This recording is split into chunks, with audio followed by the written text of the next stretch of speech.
雪と氷の熱狂冬季オリンピック100年の奇跡と2026年への展望。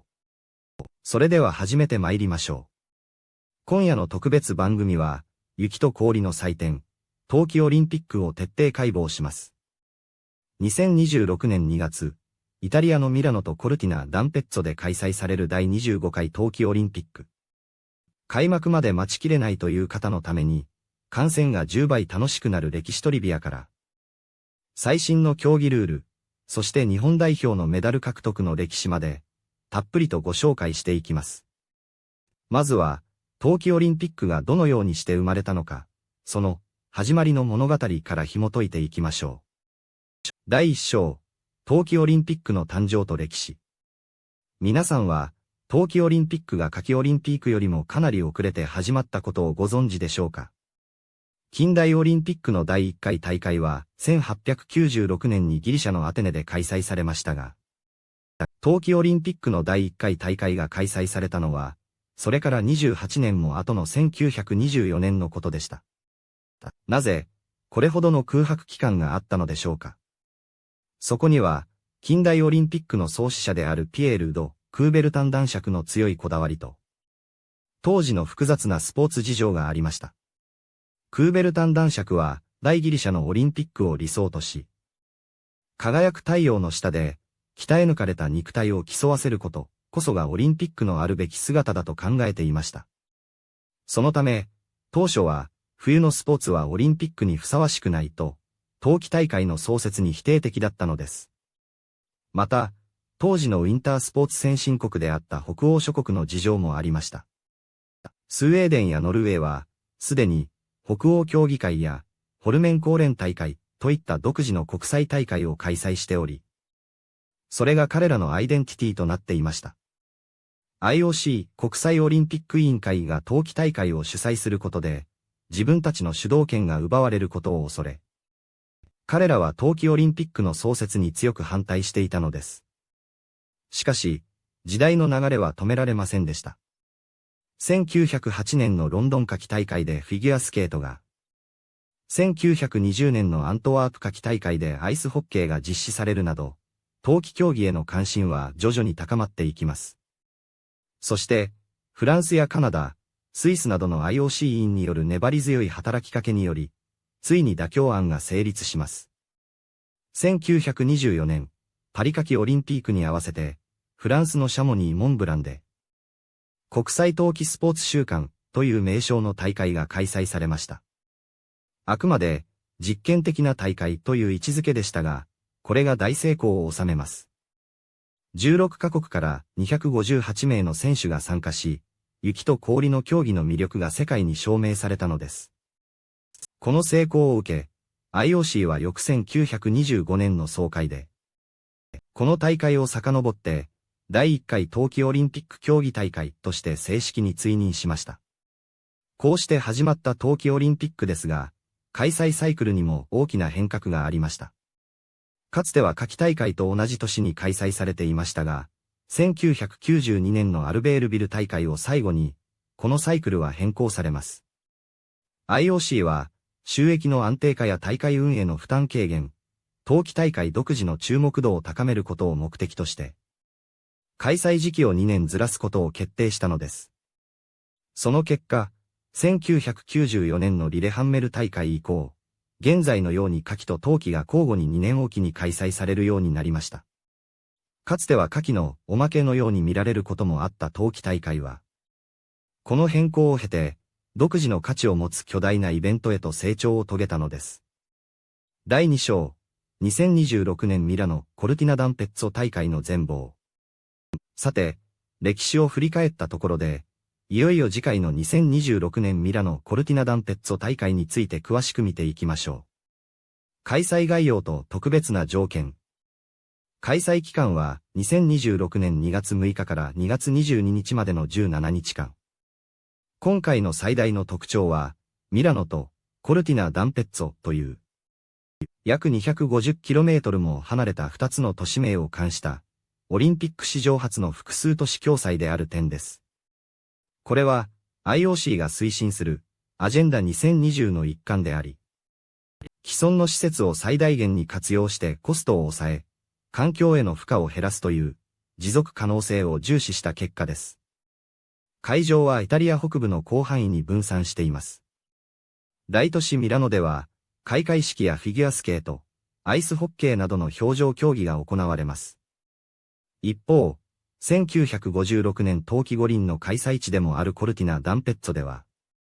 女子アルペンスキーやカーリング、ボブスレーなどのソリ競技が行われます。さらに、バルテッリーナ地域ではスノーボードやフリースタイルスキー、男子アルペンが、バルディ・フィエンメ地域ではスキージャンプやクロスカントリーが開催されます。そして閉会式は、世界遺産でもあるベローナの古代ローマ円形戦い議場、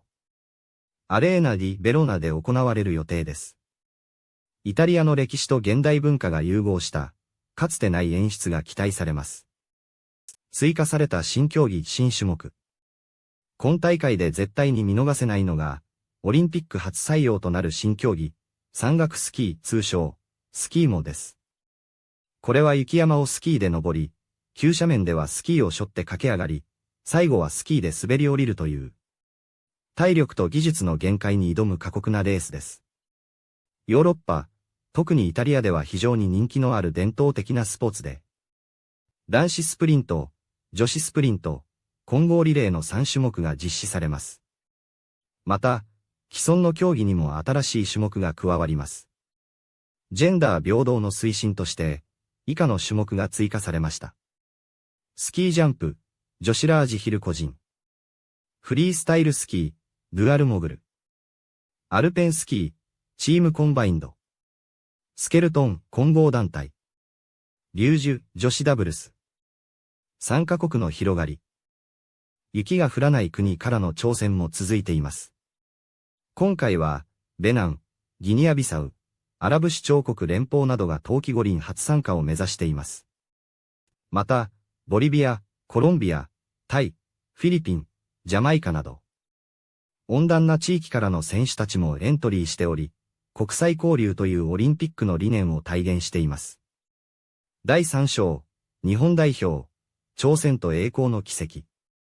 続いては、私たち日本代表、チームジャパンの足跡をたどります。日本が冬季オリンピックに初めて参加したのは、1928年の第2回サンモリッツ大会でした。記念すべき日本初のメダルがもたらされたのは、1956年、イタリアのコルチナ・ダンペッツォ大会でのことでした。アルペンスキー男子回転に出場した伊賀谷千春選手が、欧米の強豪を相手に堂々の銀メダルを獲得。これは日本人初、そしてアジア人初の冬季オリンピックメダルという歴史的快挙でした。くしくも2026年、オリンピックは再びこのコルチナ・ダンペッツォの地に戻ってきます。その後、日本は2度の自国開催を通じて飛躍的な成長を遂げました。1972年札幌大会では、スキージャンプで、日の丸飛行隊が金銀銅メダルを独占。1998年長野大会では、当時の日本歴代最多となる合計10個のメダルを獲得しました。近年の活躍も目覚ましいものがあります。記憶に新しい2022年北京大会では、歴代最多の合計18個のメダルを獲得しました。競技別、出身地別の傾向。日本のメダル獲得数を競技別に見ると、通算で最も多いのはスピードスケートの26個です。次いでスキージャンプ、フィギュアスケート、そして近年力をつけているスノーボードと続きます。メダリストの出身地を見ると、やはり北海道出身者が圧倒的に多く、特に十勝地方はスピードスケート、札幌、上川地方はジャンプの強豪を数多く輩出しています。一方で、フィギュアスケートは愛知や兵庫、宮城、大阪など、屋内リンクが整備されている都市部の出身者が活躍しています。第4章、観戦の極意主要競技のルールと採点基準。ここからは、テレビ観戦がさらに面白くなる、主要競技のポイントを深く釣りしていきましょう。1アイスホッケー、NHL サイズが生む激闘。今回のアイスホッケーでは、リンクのサイズが従来より4メートル狭い、NHL サイズとなります。スペースが狭くなる分、選手同士の接触が増え、よりフィジカルでスピーディーな展開になります。延長戦のルールも独特で、予選では3対3のサドンデス方式が採用されます。金メダル決定戦に限り、決着がつくまで3対3を繰り返す完全決着ルールが適用されます。2フィギュアスケート、演技構成点、PCS の変更。フィギュアスケートでは、これまで5項目あった演技構成点が3項目に集約されました。構成、プレゼンテーション、スケーティング技術の3点です。また、転倒などの重大なエラーがあった場合の減点も厳格化されました。技術と表現、その両方を高い次元で揃えることが、メダルへの必須条件となります。3スノーボード、勝負を分ける、デーブ P。採点基準を表す、デーブ P、デーブ P というキーワードを覚えましょう。D は難易度、A は高さ、V は多様性、E は完成度、P は発展性です。特にビッグエアの決勝では、日本の合計点で競いますが、回転方向が異なっていなければならないというルールがあります。同じ得意技を2回決めても得点にはならないため、真のオールラウンダーだけが勝てる仕組みです。第5章、大会をめぐる運営上の課題。最後に、この華やかな採点の裏側にある課題についても触れておかなければなりません。1、施設建設の遅れとコストの問題。特にボブスレーなどのスライディングセンター建設はコスト高騰により難航しました。最終的に国内新設が決まりましたが、テストイベントまでに完成するかは綱渡りの状況です。2、移動の負担とロジスティクス。今回は会場が広範囲に分散しているため、選手や関係者の移動の負担が大きな課題です。コンディション調整の難しさは、過去の大会以上になるでしょう。3、国際情勢の影響。ロシアとベラルーシの選手の参加問題や、セキュリティリスクへの警戒も続いています。1924年に始まった冬のスポーツ週間は、100年の時を経て巨大なエンターテインメントへと進化しました。2026年ミラノ・コルティナダンペッツォ大会。伝統と革新が交差するイタリアの地で、アスリートたちが極限の技術を披露します。そして史上最強の日本代表選手たちが、どのような感動を私たちに届けてくれるのか。雪と氷の上で一瞬の輝きを放つ選手たちの姿を、ぜひ皆様も目に焼き付けてください。